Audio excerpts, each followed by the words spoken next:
good morning. Good morning, everyone, and welcome to the church in Ocean Park. Glad to see you. And yes, this is May Day, and it's interesting. I've been thinking, how did we get this all started? Why is it on May the 1st?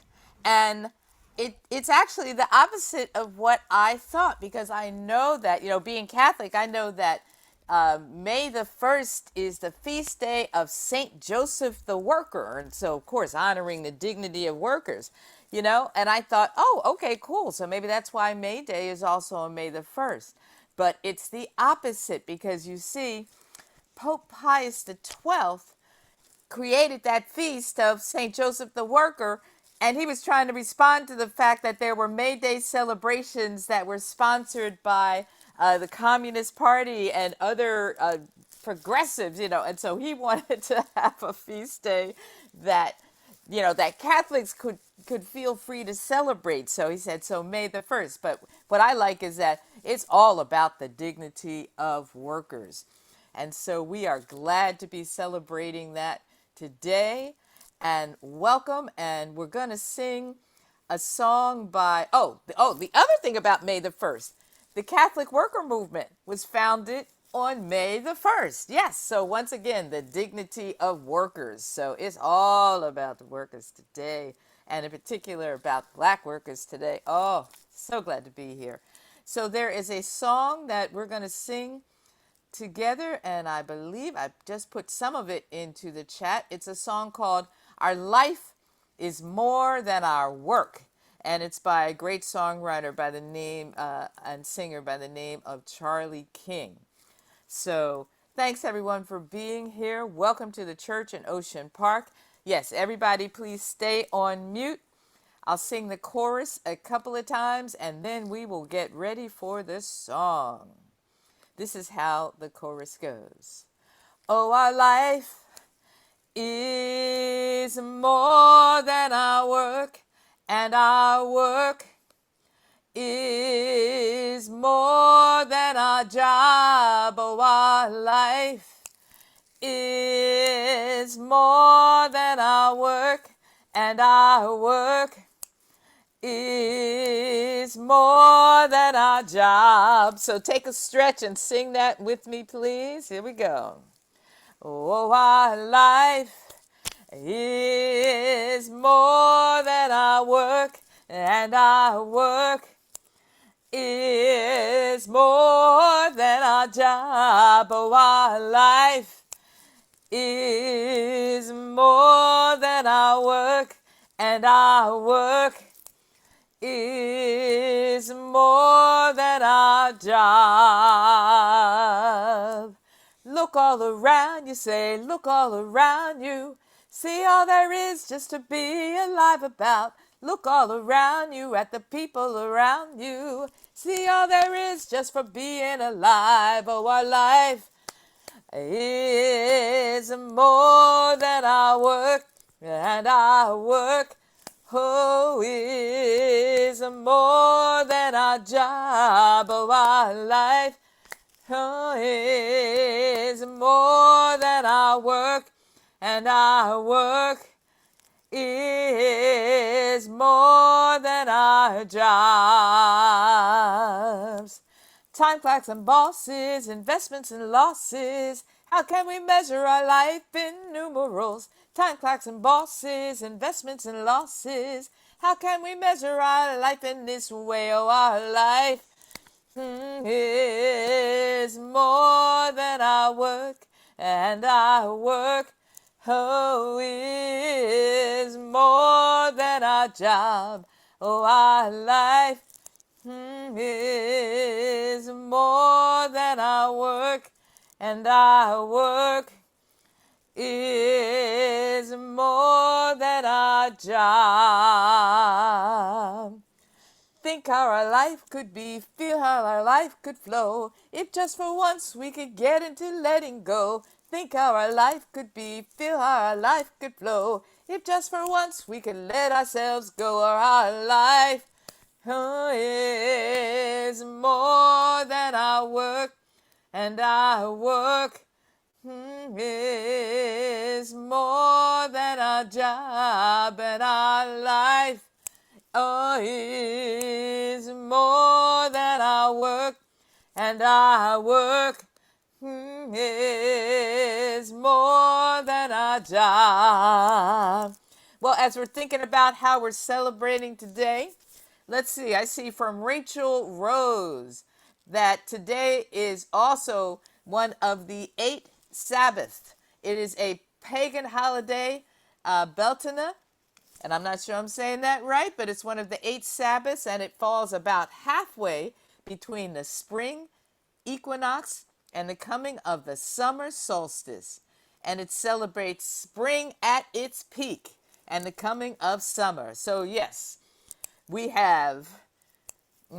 So we have, and also, once again, in that tradition, it goes by the name of May Day. Yes, indeed. So, oh, our life, thank you, Rachel, is more than our work, and our work is more than our jobs. Oh, our life is more than our work, and our work is more than our job. One last verse. So let go what holds you back. Close your eyes, take a dive. We got it, universe. We got to keep alive. Let go what holds you back. Close your eyes, take a dive. We got a universe fighting to live. Oh, our life is more than our work, and our work is more than our job. Oh, our life is more than our work, and our work is more than our job. Sing it one more time. Oh, our life, oh, it is more than our work, and our work is more than our job. Oh, our life is more than our work, and our work is more than our job. Thanks, everybody. Welcome to the church in Ocean Park, which is a wonderful, caring, interfaith congregation. And we celebrate diversity, and we love to treat ourselves well, and we pay a lot of attention to treating each other well. And we are challenged to make sure that we treat our planet well, we treat groups of people well, and we come about this from respect. This is an interfaith congregation, and we love to have children and youth and young people and more seasoned people. Yes, you are welcome here. And we are actively seeking ways to draw our circle wider and to work against things that try to keep people apart in communities and in our universe, you know? We are interfaith, and so you're welcome if you're Jewish. You're welcome if you are Hindu, Buddhist, if you are Christian. You are welcome if you are Wiccan, if you are pagan, if you are atheist, some combination or something else altogether. We offer a special invitation to those who are vaccinated, unvaccinated, boosted, double boosted, masked, whether you are a citizen, an immigrant, a migrant, an undocumented person, a refugee, or someone who has a DACA. Yes, indeed. We extend a special invitation to those who are single, married, divorced, gay, transgender, non-binary, non-binary. I need some more coffee, y'all. Filthy rich or dirt poor. Or if you are living on the edge and saying, what is this living on the edge thing? We extend an invitation to those who are crying newborns, anybody who just woke up, who just got out of jail, and we don't care if you are more religious than the Pope or if you haven't been to a synagogue since your niece's bat mitzvah. Special invitation to anybody over 60 but not grown up, obviously, you can tell y'all, right? And to teenagers who are growing up too fast. We invite soccer moms, tree huggers, latte sippers, vegetarians, junk food eaters, and you. We're glad to see you on Zoom, and now every now and again we're going to be able to get back together. So there are wonderful things happening here at the church in Ocean Park. And we will center ourselves now in the way that we do each week. So everyone, if you would please take a good breath wherever you are. Take a nice breath and a stretch, and we will chant together. A chant that we have from Thich Nhat Hanh.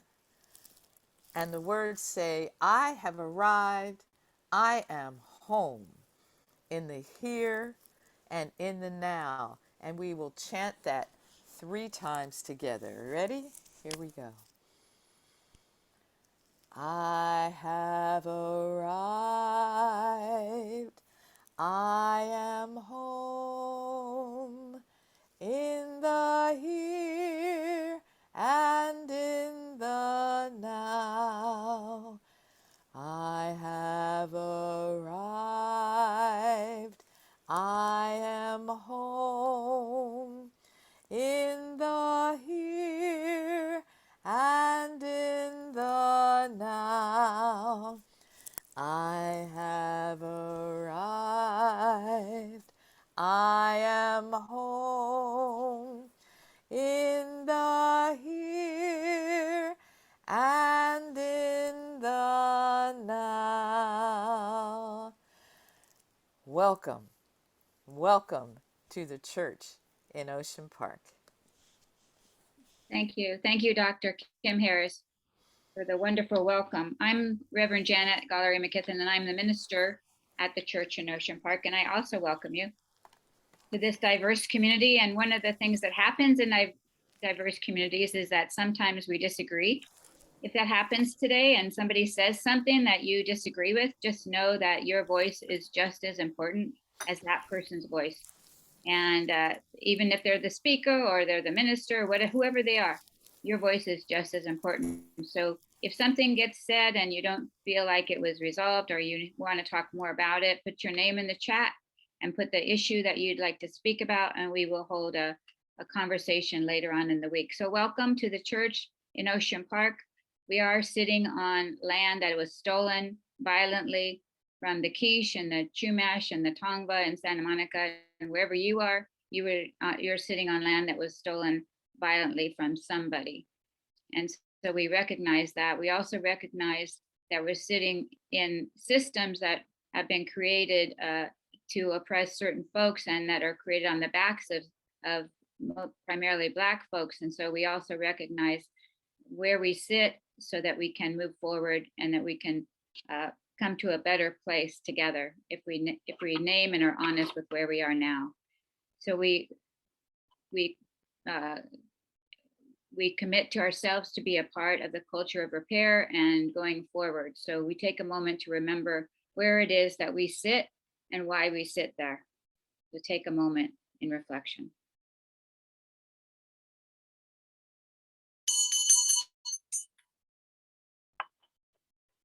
So I'm glad that it was brought up that today is Beltane, because Beltane is the symbol and kind of the meaning of the word is fire. And I think that we are on fire this morning, and I can't wait for this service to continue and for the music and the speakers to be here this morning. I'm very excited. And first I'll turn it over to Bob Gord. Bob? Hello.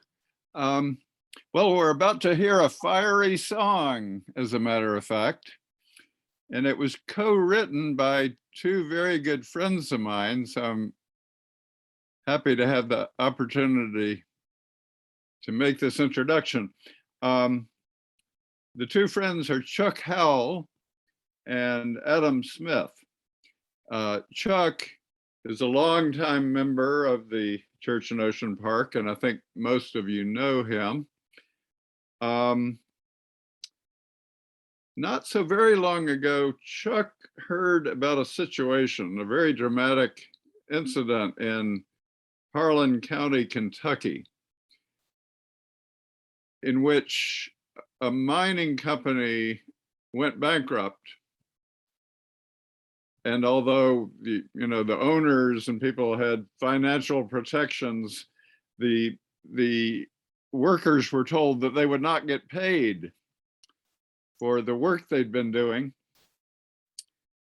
But they didn't take no for an answer. They organized and decided to block the coal train, which was filled with the coal that they themselves had mined. And they said, this is not going anywhere until we get paid for our labor. Chuck was inspired by that to write a song, as he sometimes does. And it happened that soon afterwards, he and I and the other friend and a bunch of other people, but Adam Smith also were present at a Zoom hootenanny, and Chuck shared that song. And Adam, being a singer-songwriter himself, really liked what he heard, and he thought he could take that song Chuck had written and in some ways enhance the lyrics and the melody. And Chuck gave him permission to do just that.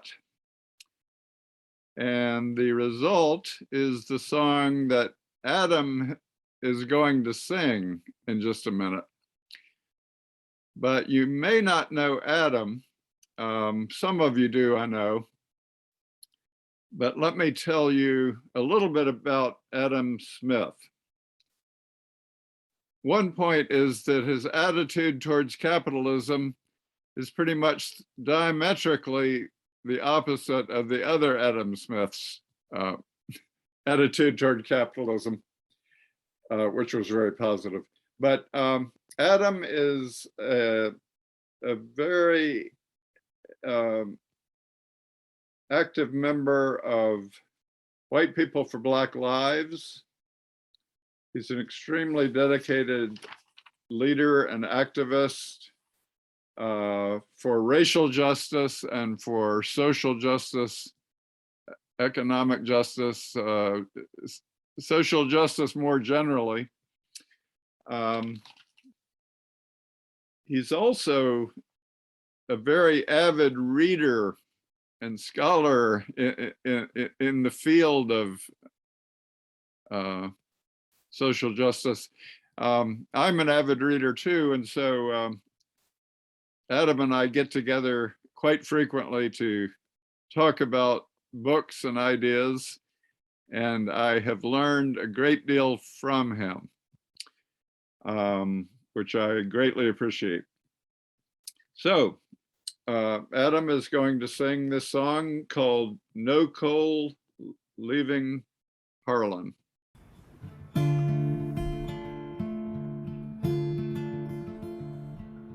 Work a week's long hour, my son and wife can't wait. But the company I toil for stole the food from off their plate. Eyes dust up in anger, long years of this abuse. Head down to the station, but there's one thing I can do. Oh, there's one thing I can do.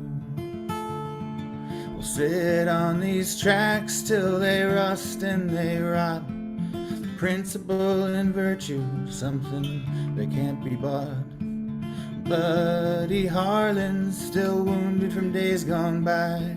They've busted our union, but our spirit won't die. Oh, our spirit won't die. I'm just a miner, but I'll make it plain. There ain't no coal leaving Harlan today. We're taking a stand, and here we'll stay, 'cause there ain't no coal leaving Harlan today.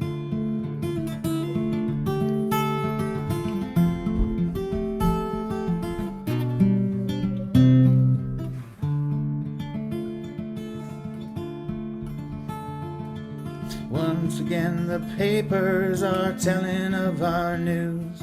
The question forever is, which side do you choose? The bosses or the workers and those who have died? The struggle continues, you'll have to decide. Oh, you'll have to decide. I'm just a miner, but I'll make it plain that there ain't no coal leaving Harlan today. We're taking a stand, and here we'll stay, 'cause there ain't no coal leaving Harlan today.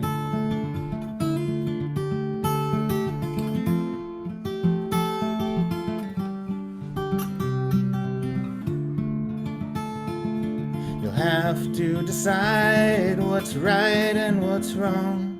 The question's unanswered, we've waited for too long. These coal cars are filled by the sweat of our brow.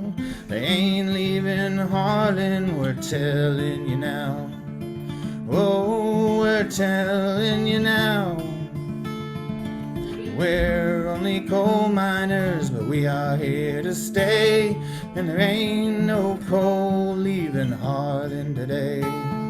We've taken a stand, we're here to say that there ain't no coal leaving Harlan today. No, there ain't no coal leaving Harlan today. No, there ain't no coal leaving Harlan today. Thanks, y'all. My God, that is such a moving song. I want to hear. I want to hear that on every radio station I tune into. That is beautiful. Thank you guys so much. Well, I'm Trudy Goodwin. I'm a member of the church in Ocean Park, and I have the honor of introducing our two guest speakers today, who are here in celebration of May 1st, the day that we honor our workers. As many of you know, this became a celebration, a widespread celebration in the US following a peaceful demonstration in Haymarket back in 1886. It was a demonstration in Chicago in an area that they called Haymarket, and it was a peaceful demonstration that turned violent when the police bombarded the protests. And it is now gone down in US history and history across the world as the day we celebrate workers, International Day of Workers.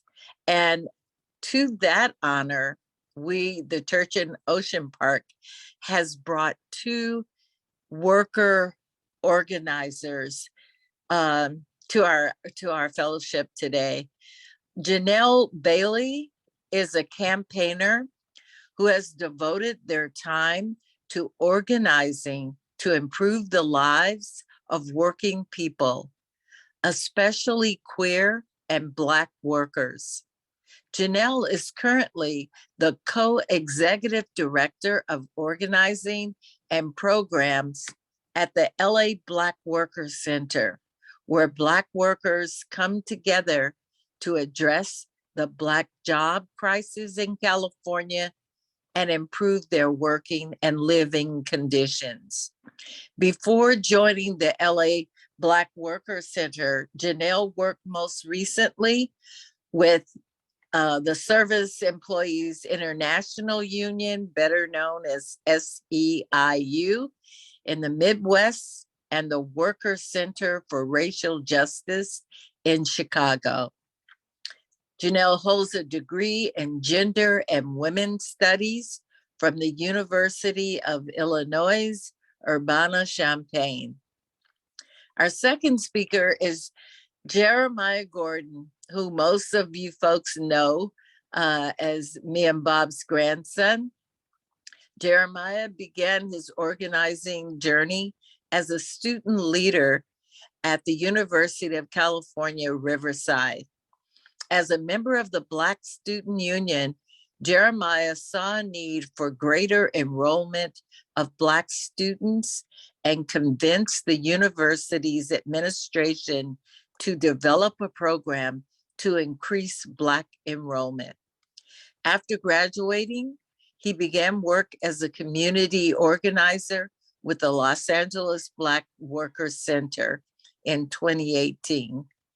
He's worked on multiple campaigns locally and statewide to create policies centered on creating more job opportunities and better protections for Black workers who experience discrimination, wage theft, and harassment in the workplace.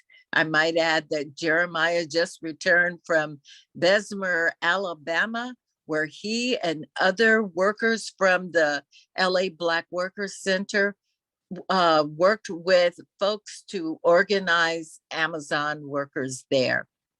Jeremiah now is the organizing coordinator at the Los Angeles Black Workers Center and is completing his first year as a graduate student at Claremont Graduate University in the Cultural Studies program.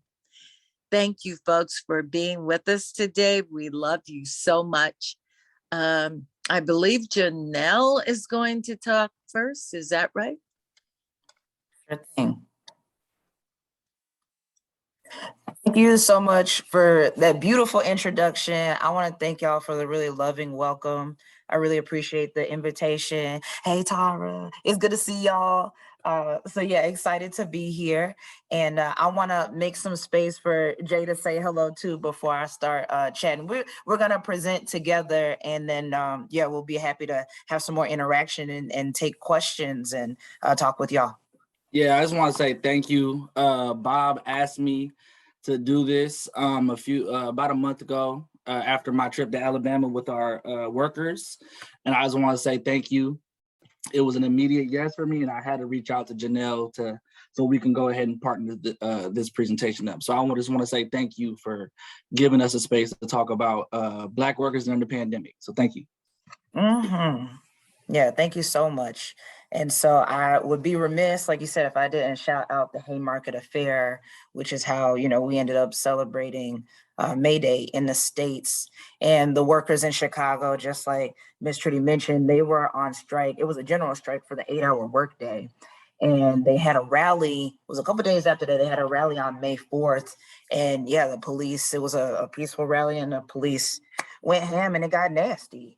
And, workers died for the 8-hour day.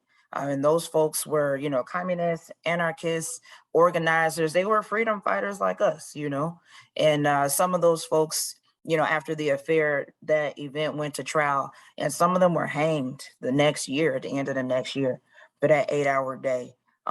Lucy Parsons was a Black woman who, was a labor leader, an organizer, anarchist. Her husband was hanged for the 8-hour day, after the trial ended that next year. So yeah, like I said, I'd be remiss if I didn't, at least shout them out and mention that as we're thinking about the legacy of May Day and the Haymarket Affair. And like I said, the expectation, even we would talk about like a 9 to 5, where all that came from. So a little bit about our organization. The Los Angeles Black Workers Center is where Black workers come together to increase access to quality jobs, reduce discrimination, and take action to improve the industries that employ us. And so the organization was founded 12, actually maybe 13 years ago. And like I said, is where folks were coming together to address the Black jobs crisis. And at the time, the Black jobs crisis was manifesting as more than half of Black workers in California are either unemployed or underemployed. And, we'll talk more about, what that's looked like in, more recent times since the pandemic. But just to name, about the Black jobs crisis, it didn't fall out the sky. Our take is that one of the clear causes of the Black jobs crisis was a number of choices. It was a result of deliberate choices. Folks that got together, they chose to draft and enact policies that were anti-Black, that devalue Black people and our contributions and our work. So for example, when I say, policies, I'm talking about slavery, I'm talking about Jim Crow, I'm talking about Black codes that say Black people do not have the right to assemble, to learn to read, to write, to marry, to own property, to bear arms, which sometimes seems to still be up for debate. All of these things, these policies that they put together to limit loitering, to limit, Black folks, our mobility, and even our, like I said, access to capital, access to the formal sector of how folks tend to earn money in this country. The good thing about this, if you could fish a good thing out of that, is that, like I said, it's the result of choices. And that means that we are free then to make choices to walk away from that legacy. We are free to make choices to enact policies, to draft and enact pro-Black policies that value Black workers, that move things forward and include Black workers. And so with that, let's shift now, and I'll let Jay talk more about, what the Black jobs crisis has looked like in the times of the COVID pandemic. No, I appreciate that. And I want to claim that racism and anti-Blackness did not start with COVID-19, with the COVID-19 pandemic. All it did was just show us what was already there, right? Structures were put in place to disproportionately impact Black people and Black workers during the pandemic. And Black workers in Los Angeles were disproportionately affected, right? Black people in the pandemic had the highest risk of COVID-19 related infections, hospitalizations, and deaths. And as a result of structural inequalities, right, inequities. Black Californians were particularly vulnerable to the pandemic, with 24.3% of Black people in Los Angeles living in poverty, right? And Black workers being disproportionately employed in frontline and essential jobs. And I also want to say this, since the pandemic started in March of 2020, 83% of Black workers have filed for unemployment benefits. And that's a rate that's close to double the statewide average. And as we work at the LA Black Worker Center, we are a member-led organization, which means that our membership leads our work, right? So Black workers who are community members are leading the fight to end the Black jobs crisis. And we actually had the opportunity to work on a survey back in 2021 that surveyed over 1,000 Black workers in LA to really find out what Black people were going through during the pandemic. And through that research, we found that close to 90% of our responses listed housing, job loss, reduction in wages, and food insecurity as the top issues experienced during the COVID-19 pandemic for Black people and Black workers, right? And Black workers are also likely to experience workplace discrimination, with 60% of the people that we surveyed affirming that they felt discrimination in the workplace. And Black people are also likely to report discrimination when it occurs to them, but they're also not likely to report discrimination when it occurs to them because they feel like they need to protect their own job, right? Because if they report that, they feel like they're going to be able to lose their employment. And over 59% of Black workers stated that they did not feel comfortable or feel like the need to report their discrimination when it happened to them at work because they didn't want to lose their job. Also, Black Angelenos and Black people in Los Angeles experience a higher rate of unemployment, with around 24% of our participants that we surveyed identified as unemployment being one of their most prevalent issues that they experience, right? And we want to make sure that we highlight the fact that 24% of Black people being unemployed in Los Angeles, with only being 7% of the population, is utterly insane, right? That we're close to 1/4 of Black people living in Los Angeles being unemployed. And over 30% of Black people in Los Angeles saying that they work 2 or 3 jobs just to be able to pay their bills. Like I go out and I talk to community members every day, and I at least encounter one person who has a possible legal claim that they have been discriminated against at their job, to where people have been literally called the N-word at their job. They have dolls that have nooses around their neck, right? And this is almost an everyday occurrence for us, the Black Workers Center, in our membership, right? So I want to make sure that we identify that, right? That being chronically unemployed in the city of Los Angeles is nothing new for Black workers, and it's not anything new for Black workers in the pandemic.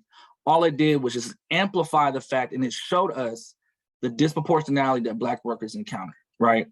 So with that, I'm gonna go ahead and transition over to Janel so they can go ahead and talk about more about what we're actually doing to combat the Black jobs crisis with some of our campaigns. So go ahead, Janel. I'm excited to tell y'all about 1,000 Strong. I did want to revisit, one of the numbers that Jay brought up. Across the state of California, since March 2020, they found that 83.7% of Black workers have filed for unemployment. And I would check, the jobs report that comes out weekly from the Bureau of Labor Statistics. And when I first saw that number, I really had to think about it for a minute. I said, 83.7, I said, that's everybody. That's everybody. And I thought maybe even they were saying that 83.7% of the folks who filed for unemployment were Black. No. 83.7% of the Black workers in the state of California needed that support. I actually waited a little while to share that number with the team because I know, we, experience the jobs crisis and work with folks who are, struggling to get through this every day. But it's very different when you can assign that number and quantify it like that. It verifies what we've been seeing in a very scary way. And, since then, because a lot of folks experienced was, they might have went to work March 2020, they got sent home that day, or they were told, don't come in this day. So whether they were furloughed or laid off, just to update that number. So since then, nearly 70% of folks who got sent home in March have not been called back. And so that's, part of what makes this campaign so important. The stakes are so high. 1,000 Strong is a campaign that is led by a wide coalition that's led by the Black Worker Center. So we're coming together with folks from the state Fed, that's the AFL-CIO, all the unions that come together under the American Federation of Labor and Congress of Industrial Organizations. So working with the state federation, or actually we're working with the state and the county Fed, but I'll get to the state part, but we're working with the LA County Fed. AFSCME is the public sector union. SEIU, those are service workers that are, also in the public sector. We're working with workforce development leaders and other community-based organizations and workforce development experts to come together and create pathways into the public sector to make sure that Black workers have support as they are seeking work either in the city, county, or state. And the goal is to connect 1,000 Black folks to 1,000 good quality union jobs. This is based on research that folks came together to do in 2018. And so Black Workers and Allies went out, knocked doors, pulled reports, and found a lot of things, but basically that the public sector is the place for Black workers. Historically, even, coming out in Reconstruction, we delivered the mail. That was our job. You see now, even still, the Postal Service is overwhelmingly Black. And, providing those public services is something, like I said, that, we have both done historically, but, in the current moment, to see Black workers kind of clustered in that work makes a lot of sense because there's more accountability there. A lot of those jobs are unionized, so there's a clear pay scale. That means there's more pay equity. You see a lot of Black women in those jobs. There's more gender equity. And, with those jobs, we found that folks were able to earn 46% more than in the private sector, which frankly could sometimes be a wild west for Black workers. And so, with that added accountability in the public sector, it makes sense that folks are there. And, in terms of even stabilizing community, a lot of Black women who are head of household, and I mean, both in the tax sense of the nuclear white family where you got the two people and the 2.5 kids and in these walls. I also mean household is in our intergenerational households, our families, our nephew in Arkansas who is going through the jobs crisis and getting, donations and support from auntie who works for the, public sector. That's what we, also we're talking about when we say a household and, how folks are really, using their earnings from public sector jobs to really sustain community, like I said, beyond your typical household. And so, yeah, we're excited to be working with the city of LA to, like I said, hopefully be moving folks into those jobs. We have what's called workforce equity demonstrations. And so those are the vehicles through which we hope to run these workforce development programs. A lot of people's experience with workforce development is, multiple weeks of pull up your pants and we're going to fix your resume. And we're not trying to make people shiny and new. We are sharing political education to give real context to, how and why folks are searching for jobs. And what does the employer need to change? Because it's not all on the worker. And when workers come together and then advocate to make sure that those jobs are there, we might have a different result than when we try to go it alone and, put the onus on the worker. So yeah, super excited about 1,000 Strong. And it's just one of the many things that, our membership is coming together to do. And so I'll hand it back to you, Jay, to tell them more about, what y'all are coming together and moving. Yeah. So I want to specifically talk about what we just recently did in Alabama, which was really an historic moment for a lot of us. But I do want to say that Black people and Black workers are not only organizing with us at the LA Black Worker Center, but they're really organizing around the country and the globe, right? But what made Alabama so special for us is the fact that Jobs That Move America put on an organizing blitz and invited out the National Black Worker Center, including us, to help organize Amazon workers in Bessemer, Alabama, which in Bessemer not only has the largest Amazon warehouse in the nation, but it has over 70% of its workers are Black. And Bessemer, Alabama is close to being a city that has over 80% population of Black people, right? So various parts of the country, Black workers are fighting to unionize Amazon warehouses to combat the ongoing discrimination and lack of protection and benefits in the workplace. And actually, New Jersey was able to be the first Amazon warehouse to unionize its workers. And this is a Black-led movement. And while we were in Alabama for a week, members like, my mom came, which was really dope, because she was out there hitting the ground running when she landed from LAX. We were able to talk to over 500 community members and Amazon workers to educate them on why a union is important and why they should vote yes to unionize the Amazon warehouse. We attended various different community events. We went to beauty supply shops, beauty salons, barbershops, Black-owned restaurants to educate the community. And the information that we were given was really well received through the community.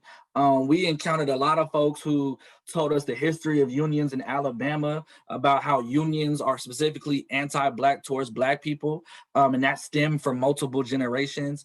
And we went ahead and told them that this union that's going to be created through the Amazon warehouse is going to be very unique because it's actually going to be a Black-led union, right?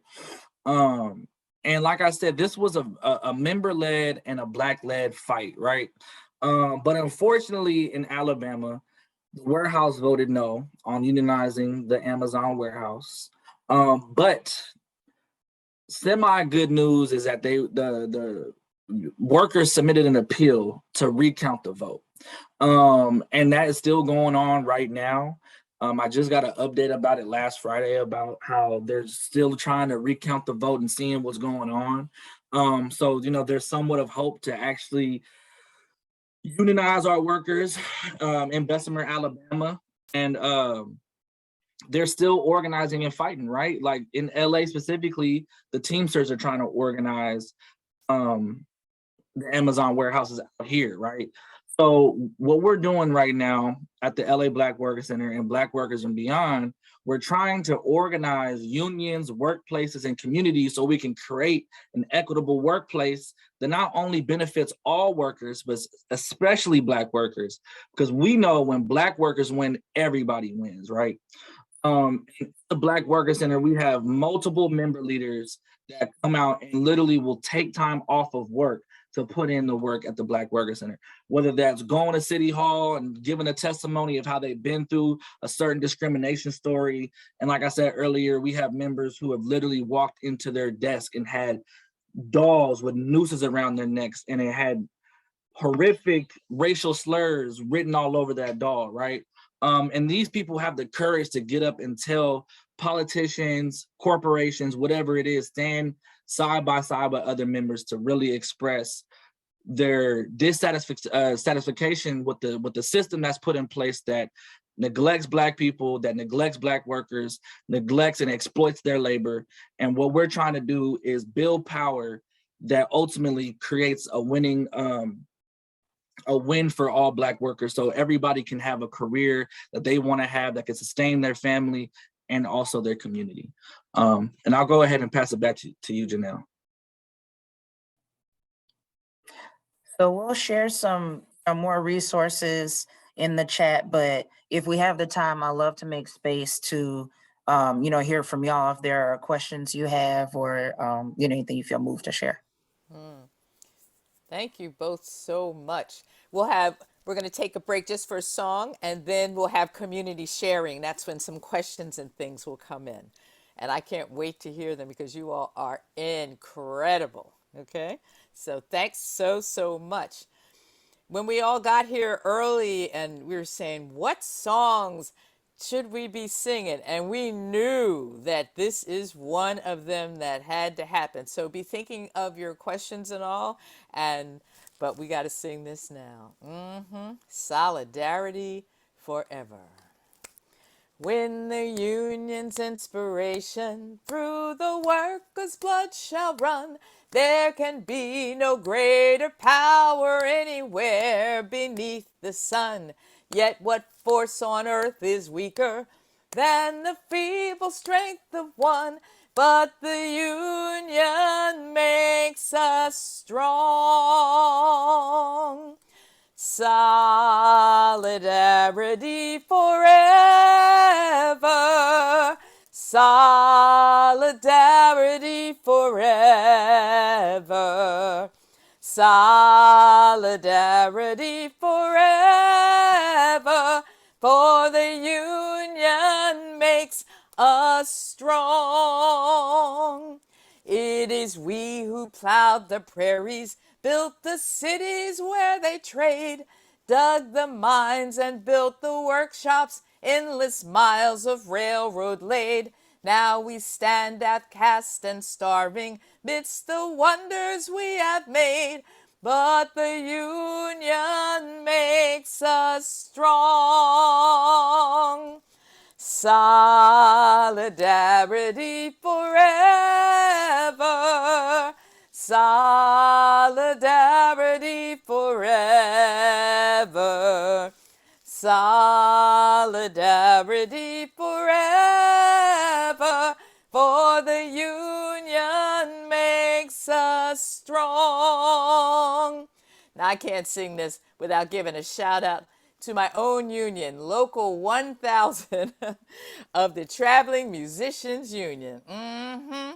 All right. In our hands is placed a power greater than their hoarded gold, greater than the might of atoms magnified 1,000-fold.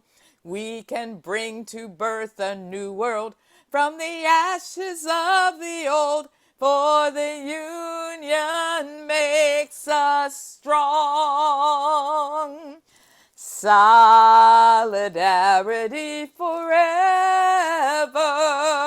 Solidarity forever. Solidarity forever. For the union makes us strong. Sing it one more time, y'all. Solidarity forever. Solidarity forever. Solidarity forever. For the union makes us strong. All right. Thank you, Dr. Kim, and thank you all for chiming in. I saw you chiming in around there. And thank you, Jeremiah and Janelle. You all were really amazing. And I learned a lot. What I love the fact that you're dealing with systems and you're not just trying to help individuals step out on their own. I love all this, what I heard, and I learned a lot. So this is a time for community sharing. So people will share briefly something, or they'll ask you a question. So, and if they share and you'd like to respond and you're not asked a question, you can still do that because you were the speaker. So that's cool. Okay, so I'm going to start with Craig Ali. Thank you. Thank you. I can only reflect when you talk about work, my experiences at Santa Monica College and the racism that exists, you know, not just in our department, but campus wide. And the one thing I found success, you know, in that was having a lawyer address my issue personally. Now, of course, it was personal and limited, but when I hear you, it seems to be more movement oriented. And as I experienced racism within that arena, so did other black employees. And so I'm wondering specifically if there is indeed a set of criteria, you know, that you sit with a lawyer that addresses do's and don'ts for the respective black employees within that you can come in with and advise various people who are dealing with issues such as nooses and, you know, comments about black people need their own bathroom, those types of things. And if so, I'd love to hear specifically what that would be, so, you know, we can come back in and address those that are suffering under those circumstances. Yeah, no, that's real. What I'm gonna say is, for one, I'm not a lawyer, so I can't necessarily give anybody legal advice. So I make that clear, right? I'm getting a cultural studies degree. I didn't go the Wait a law minute, school route. let me stop you there. Are you in contact with any lawyers? I'm about to get to that right now. Okay. So at the LA Black Worker Center, we offer a free legal clinic for folks, right? So anybody who feels as though they've been through any type of discrimination, wage theft, harassment, I mean, the list can go on and on. We partner with both the UCLA Law School and an organization, a nonprofit organization full of various different workplace lawyers called Legal Aid at Work. And every third Thursday of the month, we offer free legal advice for anybody who has experienced any type of workplace harassment, discrimination, wage theft, things like that. So yes, we do offer that.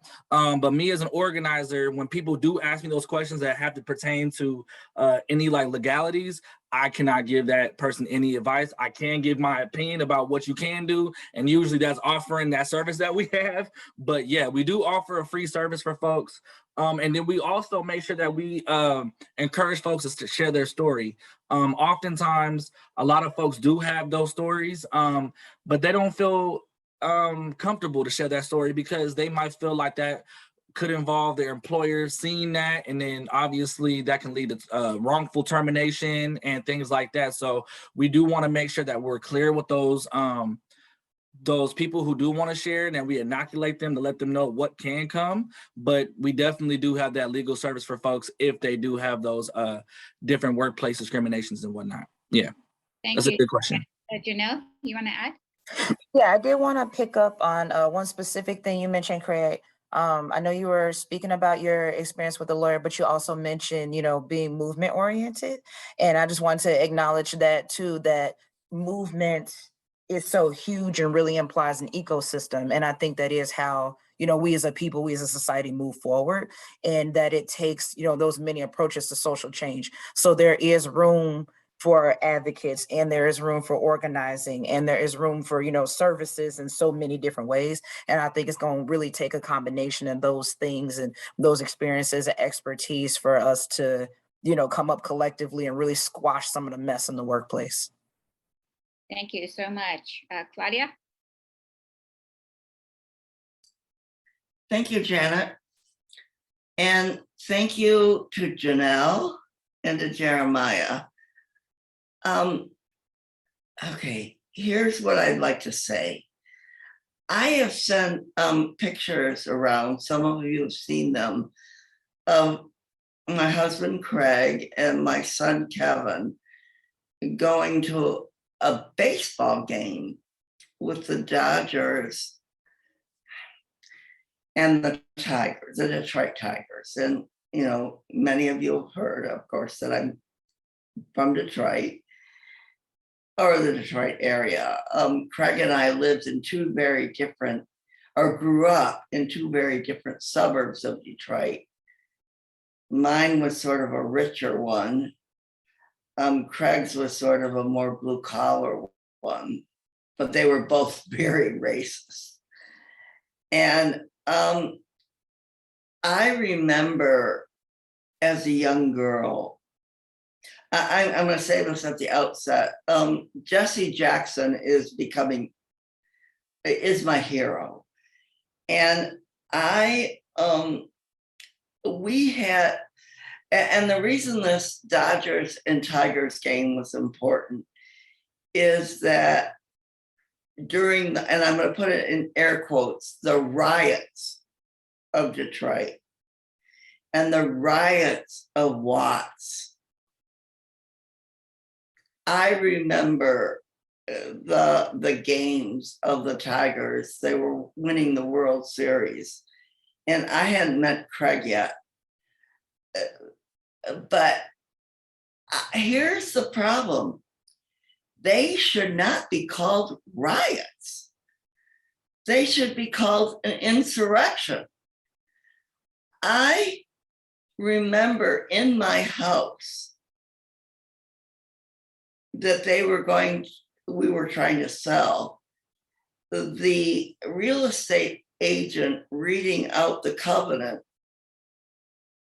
that said it could not be sold to a Black person. You know, and I'm a little girl, I'm 10 years old, and I'm thinking, this doesn't sound right. And then the house is kitty corner from me. I lived on a corner. I wish I could show you some pictures of it. It was burnt down because it was sold to a Black person. And, you know, I am supposed to accept this stuff. And why are people, and I know the area.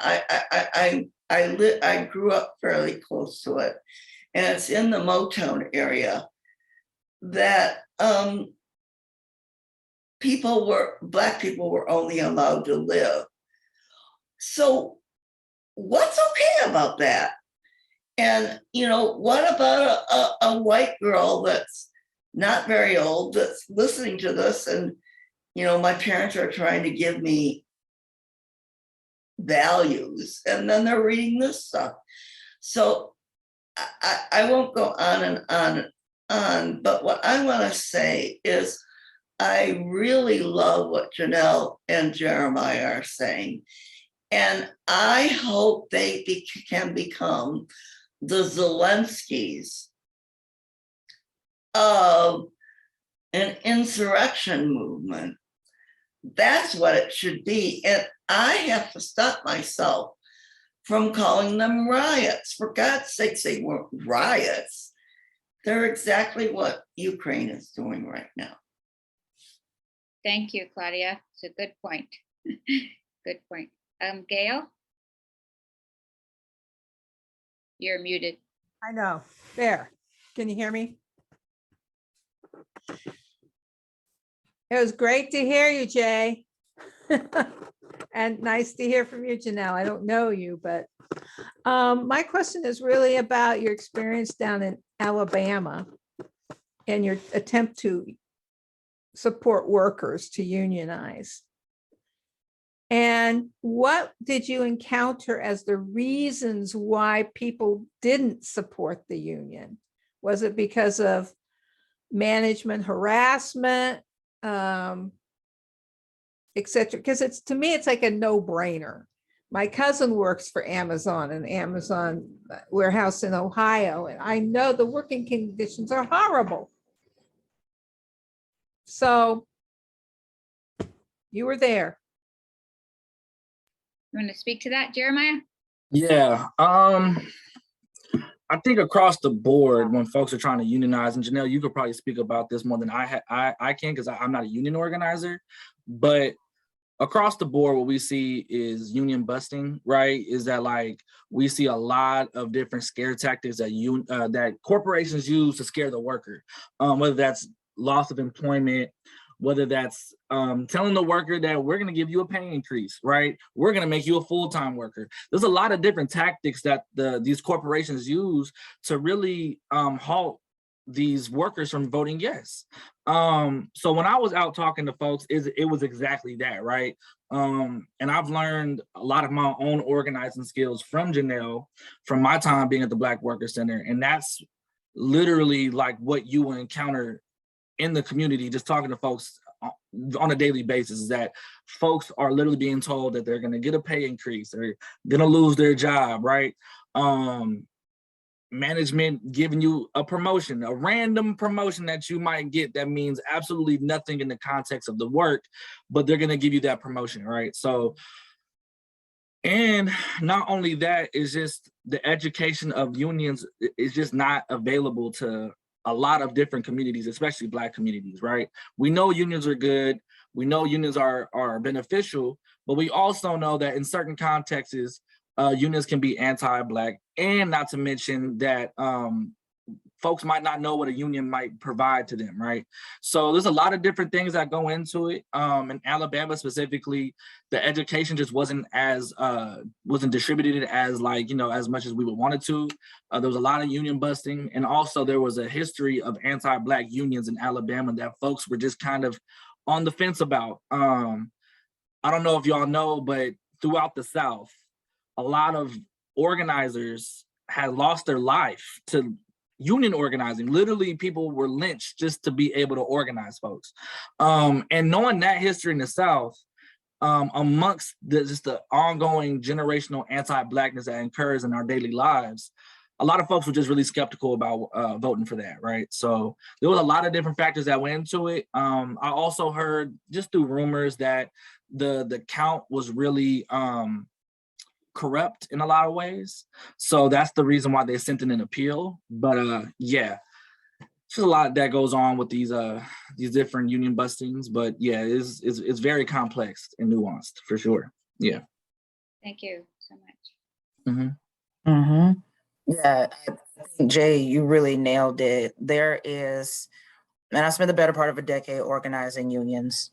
And what I will say about, worker power, a lot of people find it threatening, and corporations will spend a lot of money to stop workers from building power. They will spend more money than it costs to pay you right to stop you from building power.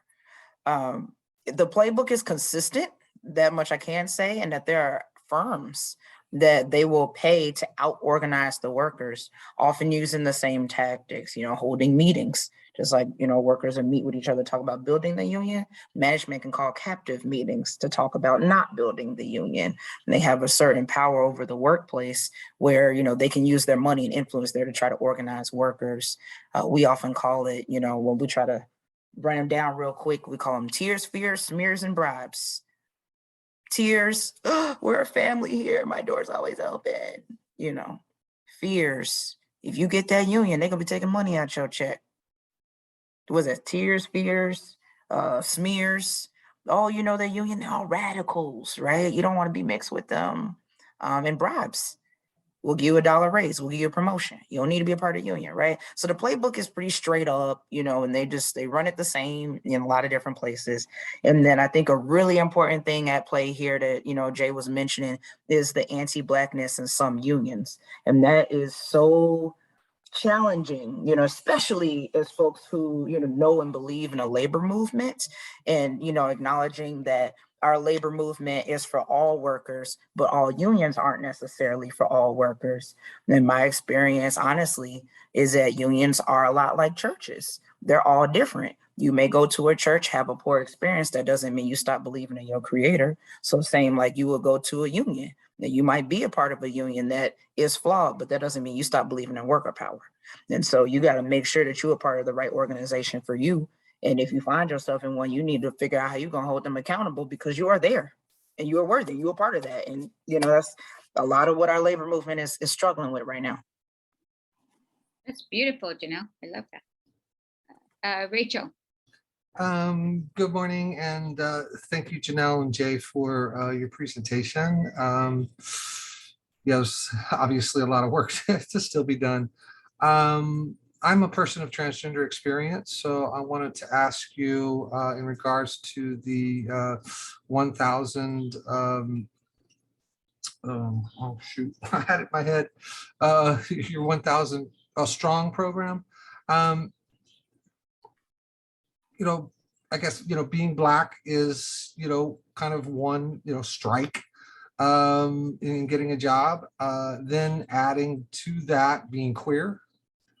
So now you're Black and queer, 2 strikes. And then if you're otherly abled, and if you're all 3, that's 3 strikes. Is there anything that you're doing with that program to address those additional barriers to employment for Black folks? That's a good question.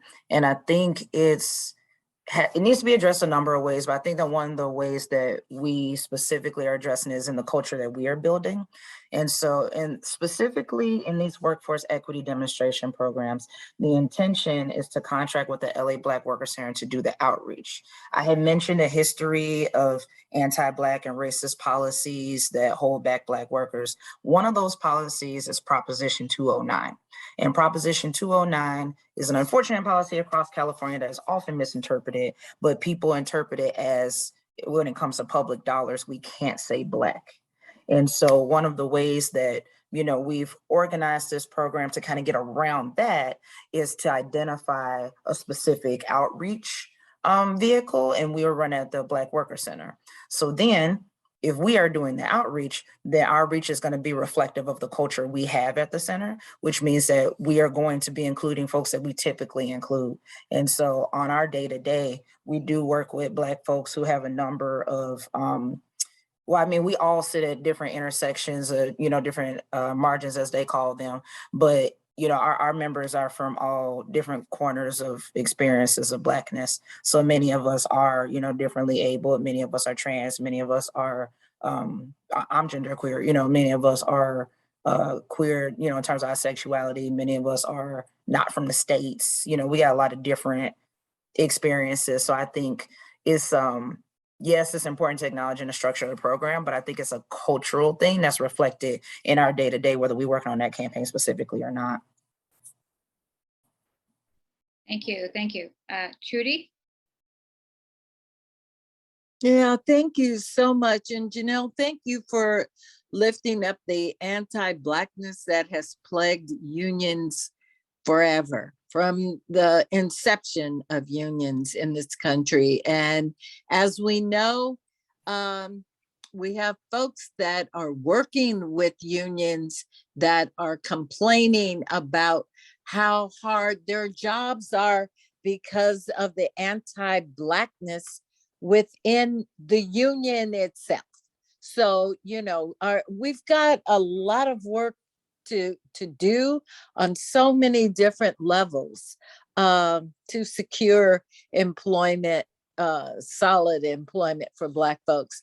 The question that I have of you, Janelle and Jay, is what can regular folks like me and like members of my church can do to support the work that the LA Black Workers Union is involved in? Because I believe that we should not ever miss an opportunity to get involved on some level of work that we find important. So what can we do? First, we all agree with Adam Smith there, but Janelle or Jeremiah? You want me to go, Janelle? Is that you doing? Oh, okay. Yeah. Well, there's a few things that folks can do, right? As we are a member-led organization, and we are a Black organization, folks in the community can, definitely donate to the Black Worker Center, right? And whether that's $5, whether that's $20, whether that's $100, you can donate to the Black Worker Center. You're not investing into the Black Worker Center in terms of like paying our workers, paying our staff members. But what you're doing is you're putting money towards a movement that is going to better help Black workers in their situations and their experiences, right? We do host a lot of different town halls that folks can definitely come to and join us for.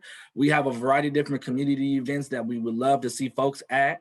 And I also know this to be true that our folks encounter a lot of different experiences in the workplace. And oftentimes those stories and those experiences get neglected. And donating to the Black Worker Center only helps those experiences, only helps the folks that are going through struggles that a lot of us might not be going through at the current moment or haven't gone through in our lifetime. So yeah, definitely, if you can, donate money to our organization, and it would definitely help us and help our membership in our community to get over the experiences that we face every day. That's it. That's it. I did want to latch on to one thing you said, Ms. Trudy. You said, how can regular people help? And I think we are a bunch of regular people. So I think, just like Jay and I and the folks that we work with, we all regular, So, just want people to feel welcome. And, like Jay said, our membership is made up of Black workers. And so if that, identifies you, if you are a Black worker, we love to see you be a part of that membership. And Jay also mentioned that we're 7% of LA. We win when we team up with allies. And so if you're an ally, I hope that, if you can give, then that's wonderful. If you wish to give, that's wonderful. And right now is budget season with the, it's budget season for a bunch of folks, but namely, city of LA, county. And as they're putting their state budgets and, like I said, their local budgets together, even if you call in and say, hey, you know that the LA Black Worker Center is working with the Department of Public Works, and you want to see funding put towards that, let them know. Let them hear that. So, there's room for everyone, and everybody got a unique talent that they can contribute. And so, yeah, I'm just excited about, all the possibilities.